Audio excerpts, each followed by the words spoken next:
How many MCs must get this before they figure out they not touching this?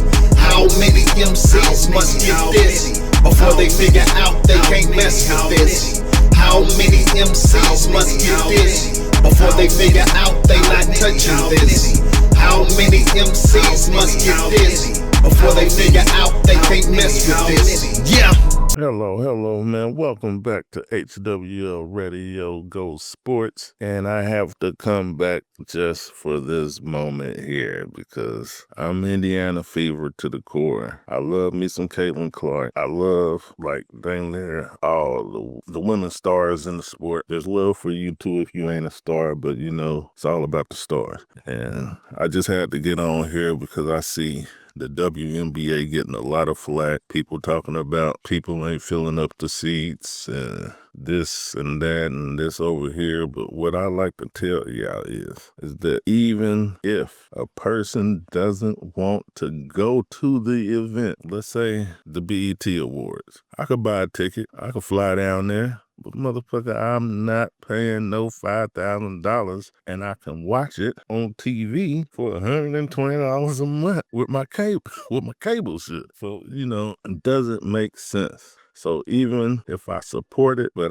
I'm not supporting going, like if I don't feel like it's enough to go to the damn game itself, I'm still going to tune in on TV. These are not fake numbers. Because what y'all fail to realize is, yes, Caitlin Clark brung a lot of attention to the WNBA, but it wasn't just Caitlin Clark. It was Caitlin Clark and Angel Reese's, you know, they battled because they first game they played against each other is when the viewership started skyrocketing because then people got to see other players amongst that. People just don't have to like Caitlin Clark and people don't just have to like Angel Reese. But in the midst of watching these two players play and becoming a fan of them, they going against the Alyssa Thomases. And I keep telling y'all what Kalia Cooper could do. You seen what she did when Satu Sabli went out the game, but you got Satu Sabli, you got the newcomers, Paige Beckers, you got Brianna Stewart, Sabrina Ionescu, you got Marina Mayberry, you got Jackie Young, Chelsea Gray, even DeWanna Bonner. Like, man, DeWanna Bonner put on a show, and she showed why she's in that top scoring bracket. But you got all these other stars, these great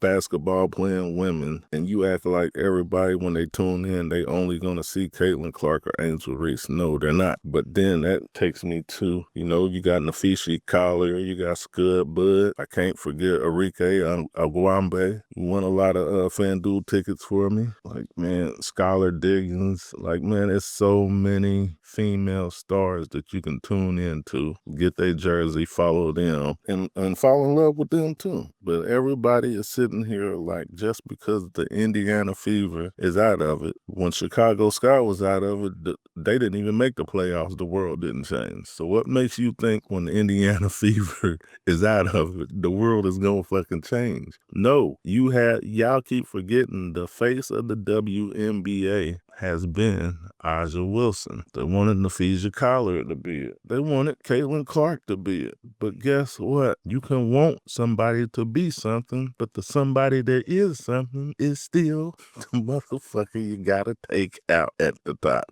And that's Aja Wilson. Could have said her in the midst of all the stars, but you know, she's a special star, like, cause ain't nobody doing what she's doing. And all y'all people out there talking all this stuff like she's the face, but she ain't the face. I want y'all to go look at Aja Wilson's stat for the season. I want y'all to look at Caitlin Clark's stats for the season because that's who y'all trying to say is the face. I would rather y'all be arguing Nefishi Collier, Alyssa Thomas, Paige Becker. She's up and coming. I can't say her, but she's definitely she definitely got the eyes on her for this next season coming up. But y'all get what I'm saying. So with that being said, man, y'all make sure y'all tune in for the greatest WNBA player that we have ever been able to see play, which is Aja Wilson. And you got to give her credit where credit is due because what she's doing ain't nobody else doing it. Somebody else done it, but she done passed that record. So she She's like the LeBron James of the WNBA to me, because she's up there on all the stats, and you got to give her props where props is due. So that MVP was well-deserved and earned. And stop talking about fouls, because when you got a dominant, tall person in the game,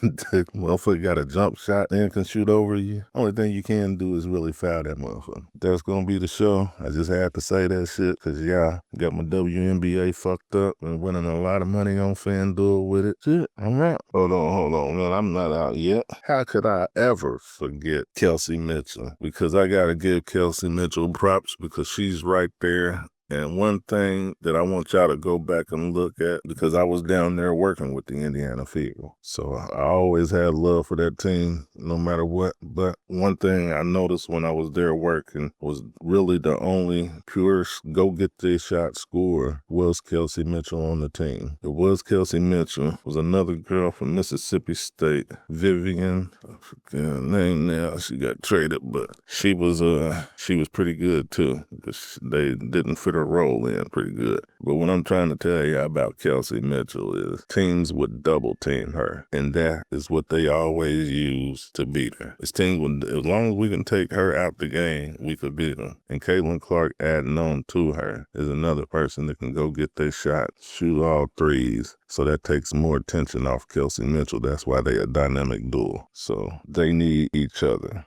not just one person needing just not one person needing the other. Oh, I said it right.